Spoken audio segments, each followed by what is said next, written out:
Hi guys, thank you for watching. It's me Chase, and last time I talked to you about Abraham and his son Isaac in Genesis chapter 22. Now we'll be in Genesis chapter 25, taking a look at the beginning of the story of Jacob and Esau, the two sons of Isaac, the grandsons of Abraham, as well as the first twins mentioned in the entire Bible. The Bible records 3 cases of twins, but this case is the most well known. So Abraham found a woman for his son Isaac to marry, and Isaac married her when he was 40 years old. The woman's name was Rebekah, and she was unable to have children. So Isaac begged God on her behalf to intervene. God listened, and Rebekah became pregnant with 2 twin sons. Now, the twin sons fought each other in Rebekah's womb, and this confused Rebekah, so God clarified that the two would become 2 rival nations in the future. The older would serve the younger nation would be more powerful. So when Esau was born, he was very red and hairy, so he was named Esau. The other twin was born with his hand holding on to Esau's heel, so he was named Jacob, which meant deceiver. He would live up to that name. So Jacob was an indoor person. He was his mother's favorite, and Esau was an outdoor person. He was a hunter, and he was his father Isaac's favorite. Because Esau was the firstborn, he had the birthright, which meant he would receive a double portion of all that his father owned, and it was also an honor to take on the responsibility of the family. Well, one day when Esau came home tired from hunting, he was tired and hungry, he saw Jacob cooking some red stew. Esau demanded Jacob give him some, but Jacob said he would only do this if Esau sold him his right as the firstborn. Impulsively, Esau agreed.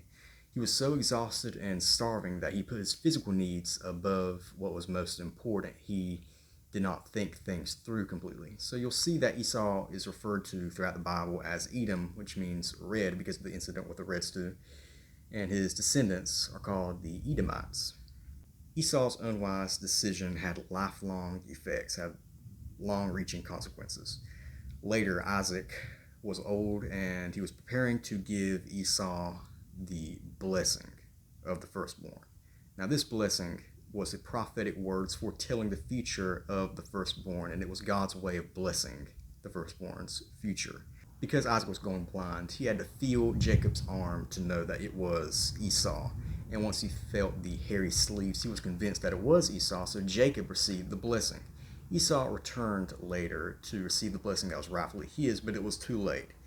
Esau did receive a blessing, but it was not the big deal firstborn blessing. Jacob was in the wrong for deceiving his father Isaac, but God prophesied in the beginning that his nation would be stronger than the other, that Esau would serve Jacob.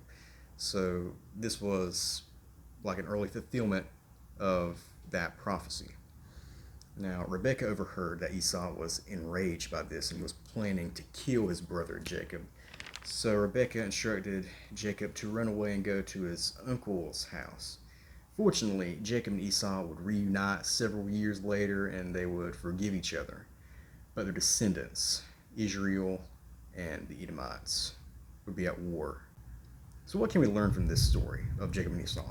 Esau sold his birthright. He did not get the blessing or receive the inheritance. He's used in the book of Hebrews chapter 12 as a warning for us about disregard and disrespect for what is holy, what is sacred.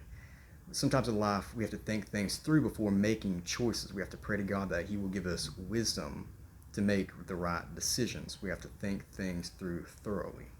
So remember how God prophesied in the beginning that Jacob would be stronger than Esau and Esau would serve Jacob? Well, I'll explain that next time. I'm also going to answer the question, why would God choose this trickster Jacob to play an important role in his plan? Stay tuned to learn how God used him to fulfill his purposes despite his flaws. Until then, God bless you.